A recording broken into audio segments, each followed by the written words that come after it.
everyone, and welcome to episode number 10 of my dumb little wrestling podcast. We're back 2 weeks in a row. Consistency. We're so back, baby. Episode number 10. And boy, oh boy, do we got a lot of things to talk about. Usually I would try to go in order, maybe let's start off with a little bit of a podcast comes out usually Tuesday. It's a Wednesday, so happy Wednesday. Happy AEW Dynamite Day for all who celebrate. But usually I'd be like, yo, let's talk about Dynamite, then move on to SmackDown, then move on to Collision, then move on to yada yada. You know how it goes. But there's one big piece of wrestling news. Well, there's two, but one's a really serious topic that I don't know if I have the brain to discuss because I don't know everything about it, aka the Vince McMahon stuff. That's terrible. That stuff's still going on. Hopefully things are done to make it right, and we can only hope. But inside our little world of wrestling, that's actually story-wise for the most part, hashtag we want Cody. Isn't that right? Cody Rhodes won the Rumble, pointed at Roman Reigns, and basically was like, hey, I'm finishing my gosh darn story. And I was happy with it. I'm not a big fan of the whole two year in a row or back-to-back Rumble winner stuff, but Cody, if anyone's gonna do it, Cody, I'm fine with Cody doing it. So he was heading in the right direction, and it's baffling because we have on SmackDown, at the end of the show, Cody's gonna make a decision. Roman comes out. He heard what Rollins had to say. He said, I'll think about it. And Roman comes out at the end of SmackDown. And then Cody comes out. It's like, I had some counseling, or I was talking to people. One of the people I talked to knows you very well. And it's The Rock. If you smell, The Rock comes out. Huge pop. Hell yeah, we love it. Oh, also, I gotta talk about that Roman Reigns promo. But The Rock comes out, and Cody, shakes his hand, gives him a hug. The Rock says something to Cody. And he basically... it's not confirmed. Michael Cole on Raw said a bunch of times. It's not official yet, but it seems like we're getting Rock versus Roman at WrestleMania. But on SmackDown, it really just seems like Cody's like, I have my shot against a champion of my choosing. I was gonna go for you, but I'm gonna hand it over to Big Dwayne. And then The Rock and Roman had a stare down, and people were like, wow, The Rock's back, yippee. Now, I like The Rock, but I'm not a big fan of his, wrestling-wise. I think he's done a lot for the business. I think he's very entertaining. But The Rock at this age, or at this rate, or, well, I guess at this age, too, yeah. He's cool for, a one-off appearance. Maybe if he is going to do a match, have it be, a little decent match, like a Stone Cold coming back and, having a main event with Kevin Owens in the main event of WrestleMania last year. Or not last year, 2 years ago. Do something like that. But no, The Rock comes back and possibly will be challenging for the Undisputed Championship at WrestleMania. So that's the layout of what happened at the end of SmackDown. Before Cody came out, Roman was talking crap about Rollins. He's like, I make more money than you. And he's like, oh, the crowd didn't even pop for Rollins. Now, I know this is all kayfabe or, inside wrestling stuff. And it's all just in character. But, sure, Roman, you make more money than Rollins, but Rollins puts on way more entertaining matches, and he's actually there. So whether you make money, whether you're the bigger star, Rollins is still for me at least, the one to pay attention to and the one to want to watch. I don't really want to watch Roman. I want to see the championship reign ended. I could care less. I think I said last week on the podcast, Rollins said he's the guy, not Roman. I think Cody is the guy. I don't even think Roman's the guy. When he's not on TV, honestly, I forget about him. And that could be me. You could be like, oh, you're just a hater and that's why you say that. No, I genuinely sometimes forget about Roman Reigns when he's not on TV for 4 to 5 weeks at a time. He shows up once every other month, has a match once every several months. I forget about him because there's more important people to focus on pretty much. Cody, Rollins, hell, guys in NXT feel more important, like Ilya Dragunov and freaking people like Braun Breaker as well. Fuck. Sorry for my language. I try not to curse on the podcast, but it really doesn't matter, I don't think. But there you go. Also, some backstage stuff or like reporting or whatnot. I don't have the reports in front of me, but I know back in early January, it was confirmed or it was like locked in that The Rock was gonna face Roman or something. Or it was something like that. And the plan. Wait. I'm so confused. I don't know. There's reports earlier. Basically, The Rock was pushing for the match. And that kind of sucks because with the TKO, like, board, like he's a board member now, that kind of feels like he's just, like, pushing his weight around a little bit. And you have Cody win the Rumble. It was going to be Seth Rollins and Punk, but Punk got injured, so plans changed. And so now it's like, as much as I think Seth Rollins made a great point or two last Monday where he's like, hey, I'm the guy. This is the workhorse title. Ba-da-ba-da-ba-da-ba. Like, good points. And a Cody versus Rollins match would be fine. You know, I really want Cody to be the one to end Roman. Rollins, you've lost to Cody like 3 times now. You know, and you're injured. So it really doesn't make a Cody versus Rollins match must see. I get a Rock versus Roman match feels must see. For me, like 2 years ago, sure. Instead of having the combine the titles match in Dallas back at Mania 38, I think it was. If Rock would have showed up then, instead of Brock versus Roman, we got Rock versus Roman. Awesome. Amazing. None of that dumb Royal Rumble stuff. None of that dumb Elimination Chamber stuff. No unifying the titles. Awesome. But now that a couple years have passed, Cody should have won last year. Gonna say it for the 10th time. So, there you go. And then now this year, Cody, as much as I think he should have won it last year, they still have some momentum going for him. Please, for the love of God, have Cody beat Roman this year. But no, now they're doing Rock and Roman. Cody reportedly said, hey, fans aren't going to really like this. And, you know, they went ahead with it anyway. But it's not official. On Thursday, so tomorrow, as of this going up, they're doing a press conference thing at 6 o'clock in the afternoon my time. So maybe Cody shows up. Cody will be there. Maybe we'll get something officially announced. People are saying maybe a triple threat. Honestly, it keeps Rock in the match, so you have like outside viewers wanting to see what The Rock's all about, or like, you know, viewers that haven't watched wrestling in a while seeing The Rock's return. But this doesn't need The Rock. It really never needed The Rock. Cody and Roman don't need another obstacle. That obstacle was already Cody taking that L last year. Now Rock and Roman, tribal chief, who's the real head of the family table, whatever, you can do that, but you don't need the world championship. You don't need the undisputed championship at all for that whatsoever. Because The Rock's not going to win it, and if he does, holy crap, no. But, like, if we actually do end up getting Rock and Roman in the main event at WrestleMania 40, The Rock, like, it's a lose-lose situation. Roman continues to reign. I don't give 2 damns about Roman. I'm sure there's a lot of people that do. But also, you know he's not going to drop that title unless he either gets cashed in on, which Damian Priest doesn't know how to use his briefcase, apparently, because Rollins has been injured with 2 bum knees and a bad back or whatever the hell. Still hasn't cashed in. He's not going to lose that title until next year's WrestleMania then. The hell? So it's just a bunch of extra nonsense that we don't need when you had something perfectly right there, ready to go. Hashtag we want Cody. If you're a Rock fan, awesome. Great. Glad you could be getting your main event. I've already been talking about this for like the first 10 minutes of the podcast. I thought this was going to be like a quick 5-minute discussion. But then again, it's the biggest news thing of the week in terms of like wrestling stories and whatnot. But yeah.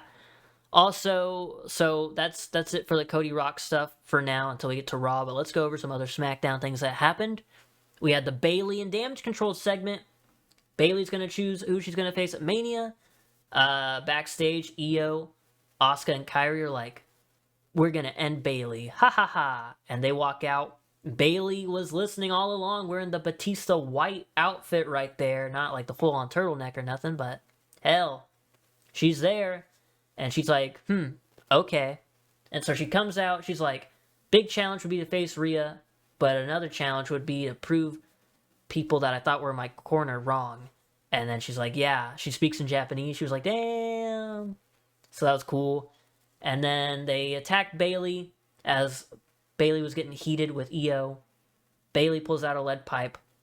Bang, bang. Asuka and Kairi are out. She goes to hit Io. Io pulls up the title. About to have a little collision right there. And they have a little face-off. Pretty cool stuff. I hope Bayley and Io get the main event. I'm sure there might be another match that pops up that might be more main event, like match quality-wise, maybe, like, deserves to be a main event. But, in terms of Bayley won a Rumble, she deserves a main event. Bayley has always been worthy of main eventing WrestleMania. Io Sky's a great talent as well. Like, although there might be, like, a crazy ass, like a Gunther versus Sheamus, I would love to see main event. You know, if that match were to happen, I would love nothing more than to see them main event night one of Mania.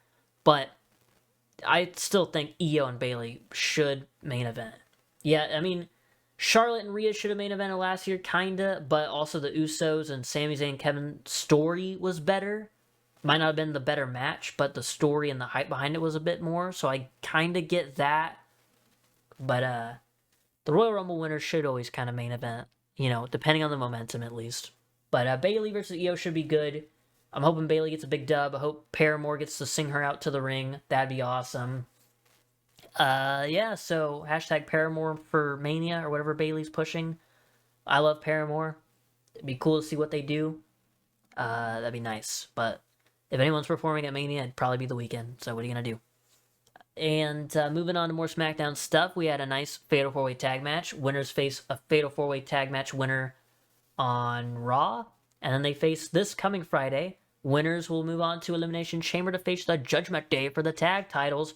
And this was a very fun Fatal 4-Way Tag match.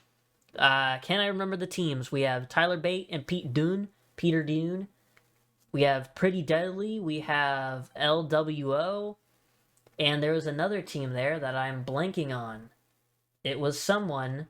Oh God, who was it? Damn, that sucks that I can't remember. Maybe it'll come to me. Was it Humberto and Garza? I don't know. Either way, my bad. One thing, the main takeaway from this SmackDown, besides like the big Rock Roman thing, I was watching it, and there's like no wrestling on the damn show.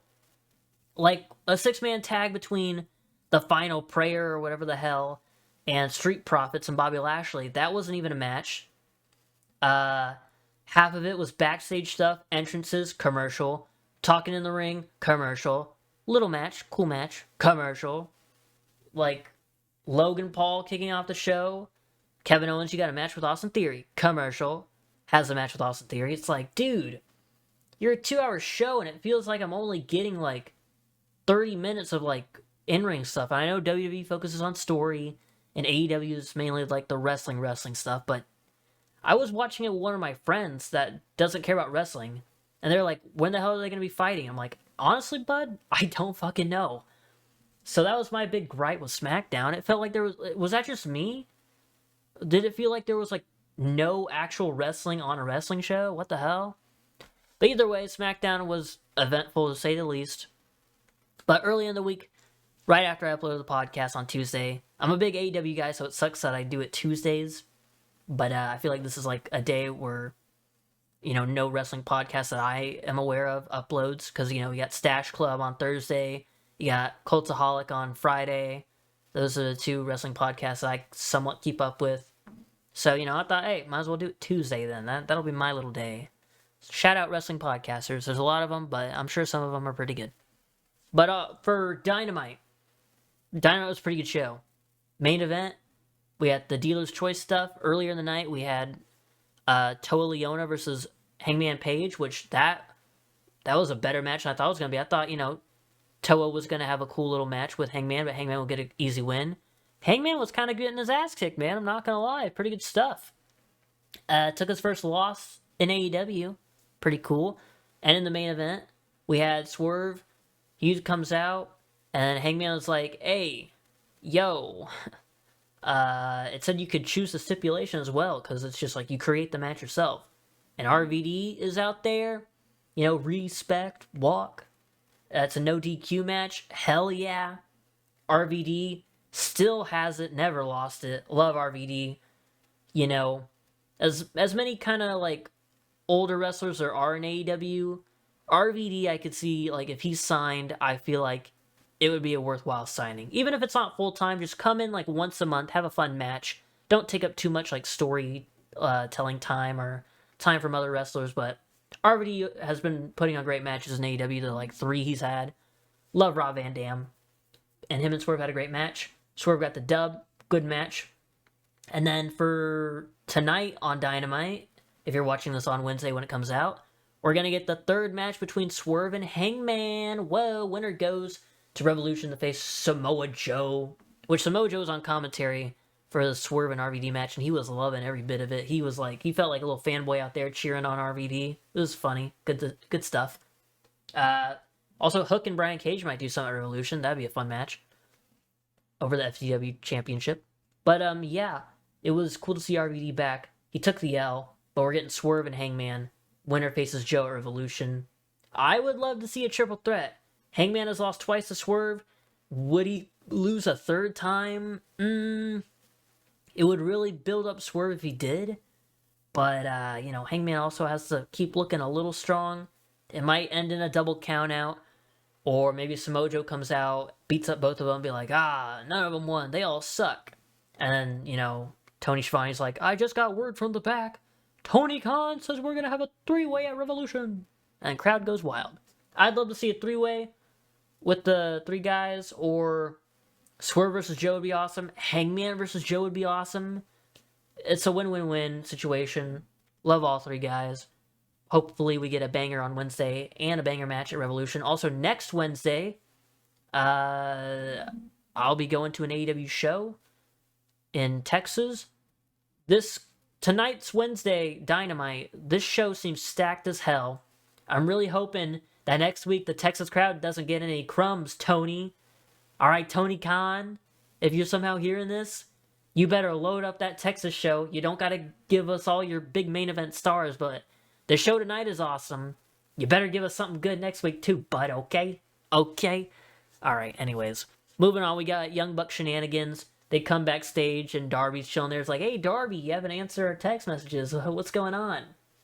So, Darby is just like shoving him away. The new Young Bucks gimmick of them being like professional EVPs, looking over Dynamite, having the headsets on. Fun little gimmick, kind of a little dig at CM Punk saying they couldn't manage a target or whatever. Fun stuff. People get bent out of shape over all the Young Bucks shenanigans. I love the Young Bucks. They do nothing wrong. Well, I wouldn't say nothing wrong, but, it's not that serious. I see people bitching all the time. It's not that serious. But yeah, also on Dynamite, we had Jeff Hardy versus Moxley. I talked about it legit last week again. Call back to the last podcast. I said we're getting a Jeff Hardy singles resurgence. Let's put him in matches like every week. Let's see which singles wrestler he faces this time. And, I said, I guess let's see Hardy versus like Brian Cage or whatever. I was just listing random wrestlers. And that day, I believe Tony Khan announced freaking Jeff Hardy versus Jon Moxley. Good match. Fun little Jeff Hardy match. Hardy is like getting more aggressive with not shaking hands. Rolling out the ring. It's like, F off. But the crowd still loves him because he's Jeff Hardy. It's Jeff Hardy. That was a fun match. But yeah, fun stuff for Dynamite. Also, Deonna Purrazzo and Tony Storm, Timeless Tony Storm, will be facing off at Revolution. That should be good. As much as I love Timeless Tony Storm, if Deonna Purrazzo were to win the AEW Women's Championship, I would not be disappointed. I think Deonna Purrazzo is amazing. She's great in-ring talent. Tony Storm, great in-ring talent. And also her Timeless gimmick, best women's gimmick currently in all of wrestling. I can confidently say I can't think of another women's wrestler who is just as entertaining to watch with, like, the Rampage and Dynamite, Tony Storm's awesome. Love her. She's doing good stuff. We got the Bang Bang Scissor Gang as well. I believe we had a trios match. I kind of forgot. I wasn't paying too much attention to Dynamite. I think I was doing something. But I think we got the Acclaimed versus Mobile Embassy. I think that's what we got. Trios championships on the line. Acclaimed win. Cool beans. And, I'm assuming Bullet Club Gold are going to betray the Acclaimed. That'd be cool. As much as Bullet Club Gold having the trios titles, like Ring of Honor trios titles, or 6-man titles, I think they're called.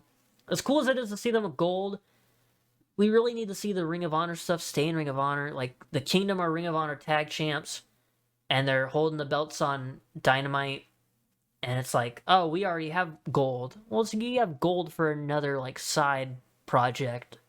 Maybe focus on, like, the actual tag titles? I don't know. But not a diss at Ring of Honor. I know it has history. I know the tag belts in Ring of Honor have a lot of history. But it just feels like the cross stuff, it really feels like Ring of Honor is... It never feels super important, so them flaunting around with those belts, it's like, oh, well, you know, sure, you're champs, but, I mean, not the show you're on champs, so what are you doing? But Dynamite was solid. Solid Dynamite. Collision, I actually missed Collision, but I caught some highlights. Brian Keith, All Elite, I watched highlights of him versus Eddie Kingston. Damn, what a match that was. I need to go back and actually watch that match. Holy shit. It's going to be cool to see Brian Keith. Also, I'm going to a DPW show, Deadlock Pro Wrestling. Brian Keith versus Jake something was announced for that. Damn, that match is going to slap. Hell yeah. Also, Tyler Breeze is going to be there. Hell yeah. Workhorseman. Hell yeah. DPW show looking pretty stacked. Gonna be my first, like, DPW show. I think it's, like, their first show in Texas, I want to say. I don't know. But, looks like a stacked show. So, yeah. And AEW tonight should be good. But Collision, Brian Keith, All Elite, great Eddie Kingston match. Then we had Bryan Danielson versus Hechicero. I think that's how you pronounce his name. What a match that was too, dude. Collision is just having some just out of nowhere bangers. So, yeah, Collision seemed fun. I wanted to try and watch it before I recorded this, but you know, I was doing other stuff. And also Sunday, we had Vengeance Day. I forgot NXT was having Vengeance Day because I've been trying to keep up with all sorts of wrestling. NXT and TNA are like the two that like fall behind, but I caught it. I freaking missed the Joe Gacy and Dijak no DQ match. I was really looking forward to that, but I missed it. I caught the beginning, but I went to go do something. And I haven't watched the rest of it. I saw that Dijak won, but Joe Gacy had like a smile on his face. Kind of think those endings are a little silly, but I didn't even see what made Joe Gacy like finally get pinned or whatever. So, yeah, but the match seemed fine. I know there was like toys being put on like a table or something. What the hell? That was pretty funny. But at the opening of the show, we had the Dusty Rhodes Cup, which Braun Breaker and Corbin won. Fun tag match, Carmelo and Trick. Carmelo took a spear for Trick and, you know, lost him the match, but he was trying to help Trick save his energy for his main event. So, good guy Carmelo. I'm sure Carmelo and Trick's friendship will only get stronger from here on out. But that was a fun tag match. Braun Breaker and Corbin.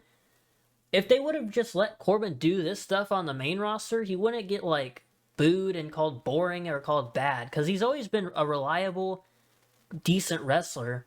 But seeing him just hit these fun big moves with another big dude in NXT, it's like, what were we doing with Corbin this whole time? You tell me he just learned all this stuff in like the 5 months he's been in NXT? It hasn't been 5 months, it's been almost like a year at this point. But, yeah, man.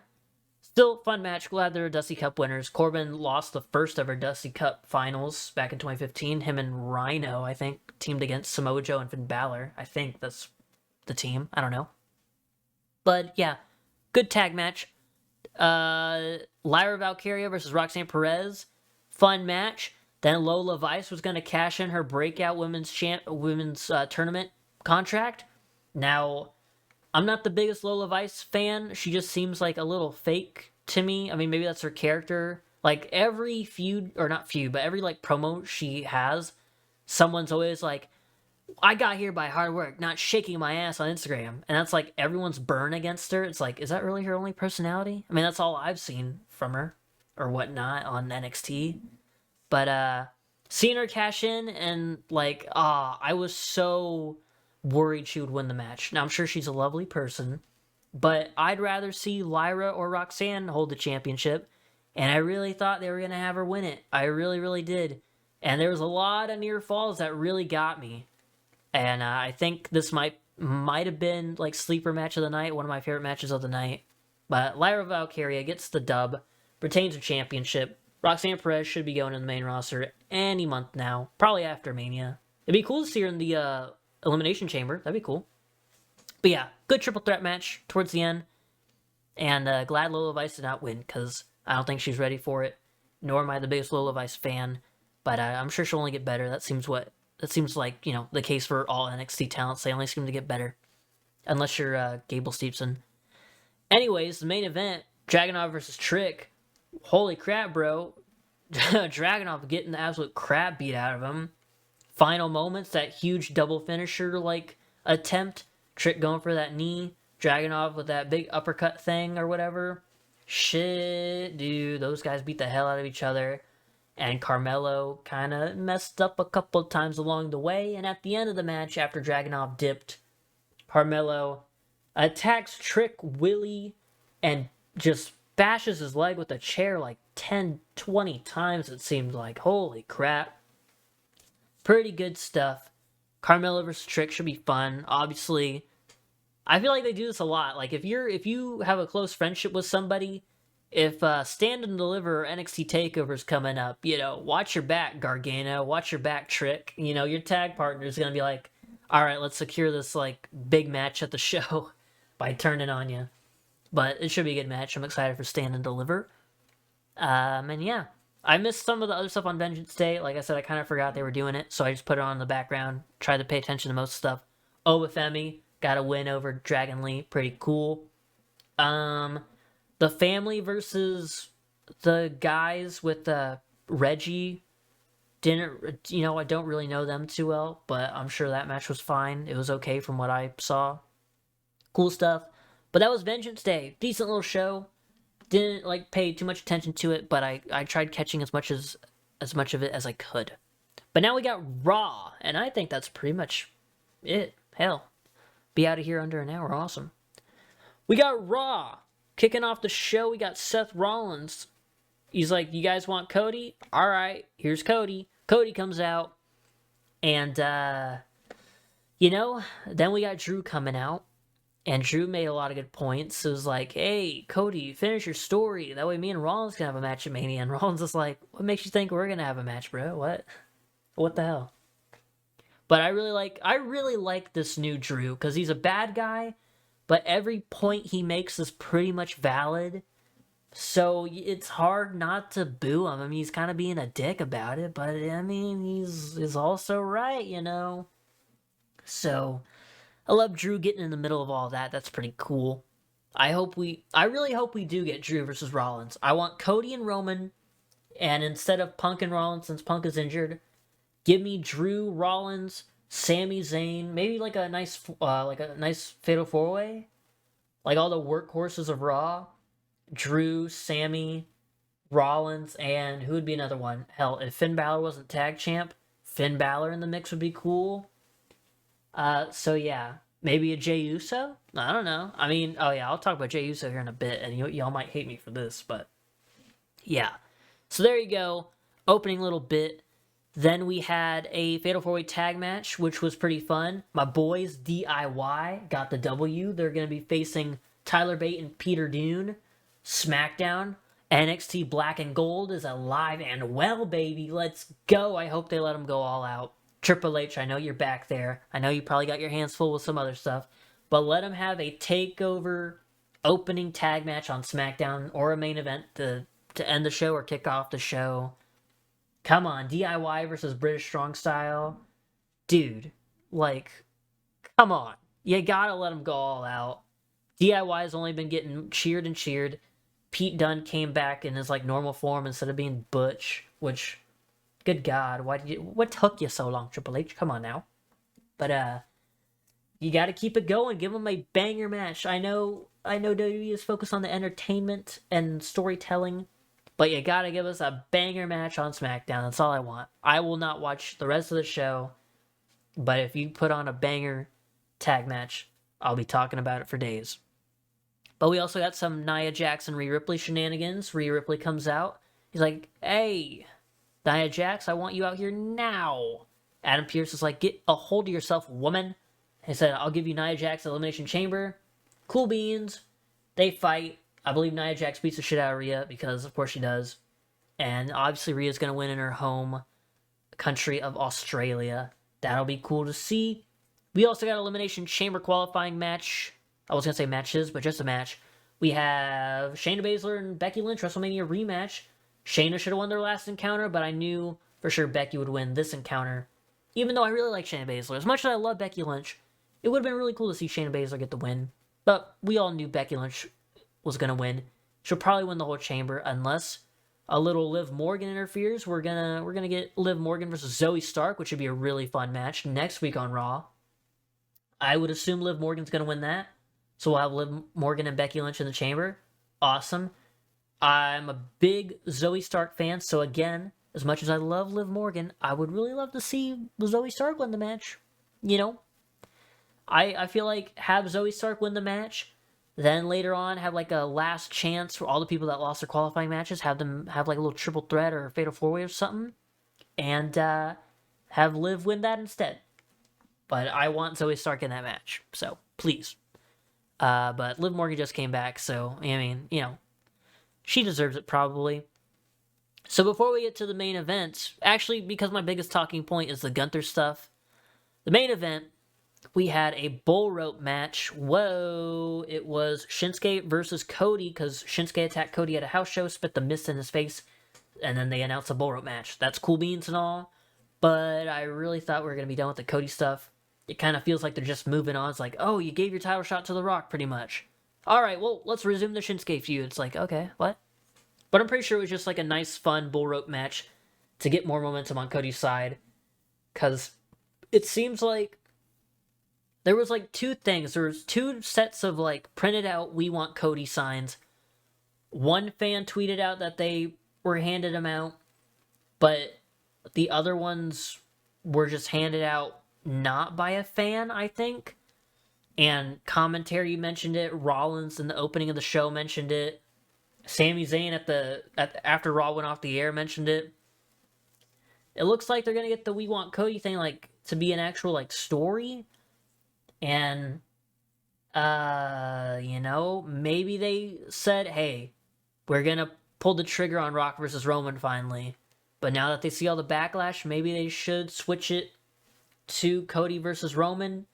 Maybe they take advantage of it and try to create like their own Daniel Bryan stuff like WrestleMania 30. Because that Daniel Bryan stuff was not them being like, oh yeah, we'll screw Bryan over, make him seem like he's not in an important spot, and then we'll give him the title match last second. No, the fans bullied y'all into doing it, and good on them for it. I know bullying's wrong, but good on them for getting Bryan in that main event.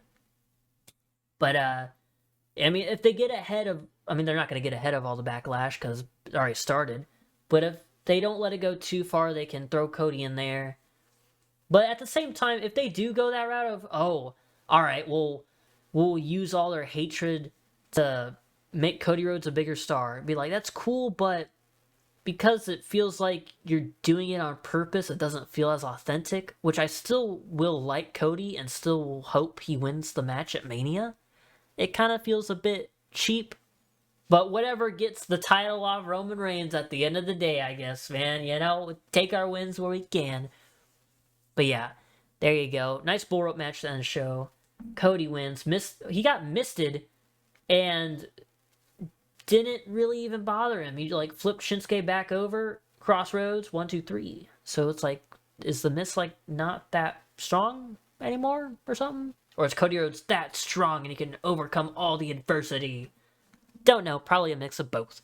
But now my biggest talking point, and this is not a dig at Jey Uso or anything like that, but Gunther, the Ring General, celebrate 600 days. He tells Ludwig, hey man, appreciate you throwing the celebration, but I'm going to be holding this title for probably 1,000 days, so we don't need to keep doing this.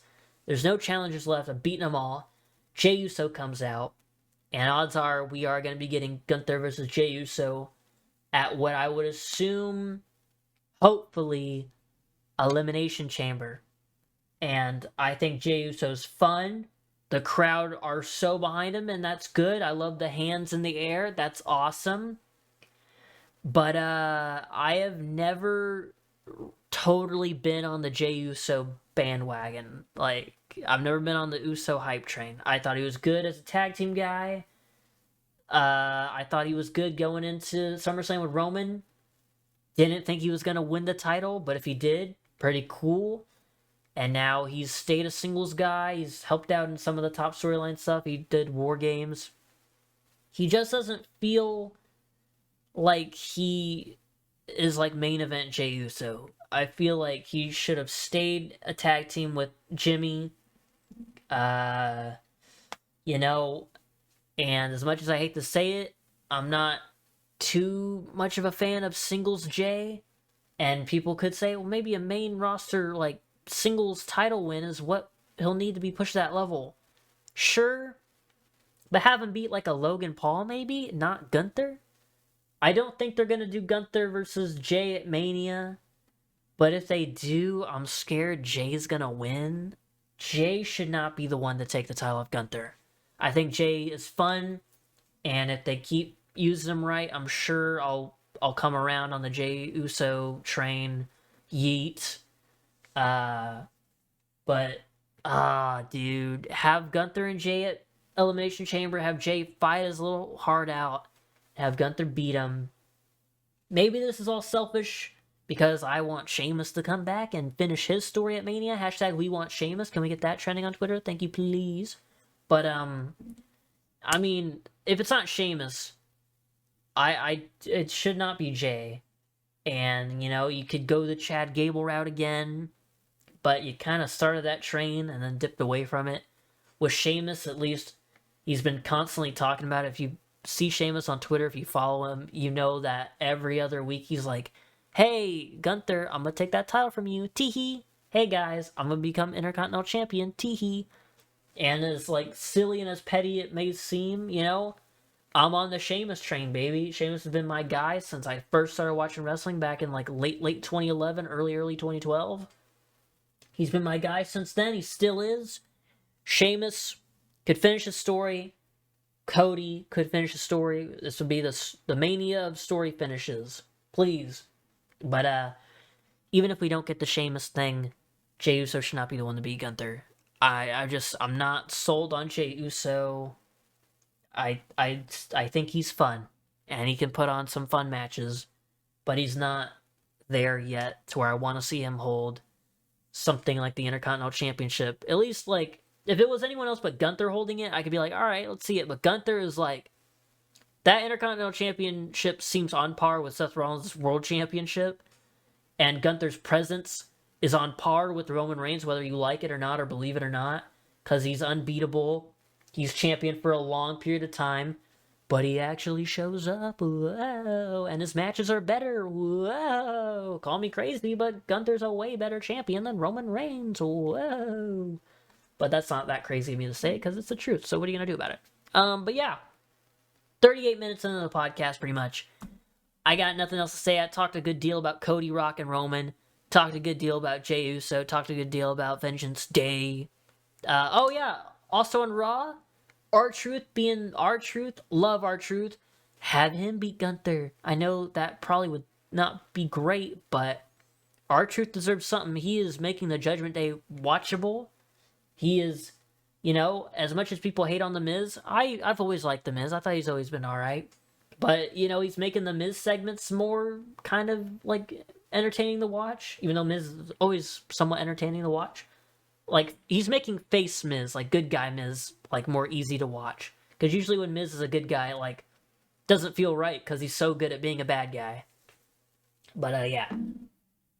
So, yeah, capping off the podcast, Jey should not beat Gunther. Rock should not face Roman. And Bayley and Io should main event night 1 of WrestleMania. Also, let's throw in some AEW stuff in there. Have Jeff Hardy wrestle in singles matches every week as long as he's healthy and okay to do so. If he's not, give him a week off, please. But if he's ready to go and good to go, let's get Jeff Hardy on Dynamite. I don't think Jeff Hardy will have a match tonight on Dynamite, but I'm going to be there next week, and Jeff Hardy's been one of my favorites for years and years, so please let me see Jeff Hardy wrestle live. I got to see him wrestle Adam Cole in the Owen Hart finals, or semifinals like a couple years ago. That was cool. Give me another Jeff Hardy match, please, and thank you very much, Tony Khan. All right, and with that, that's the end of the podcast. I've talked about pretty much everything in wrestling. Can't think of much else. Also Tiffany Stratton, Naomi, signed contracts to SmackDown. Cool beans. Don't know of anyone else that signed. I think Raw might. I would assume Raw would get Braun Breaker, maybe. Raw seems like where all the big boys are. But yeah, I will see you when I see you. Thank you for watching this episode of the podcast. Bye-bye.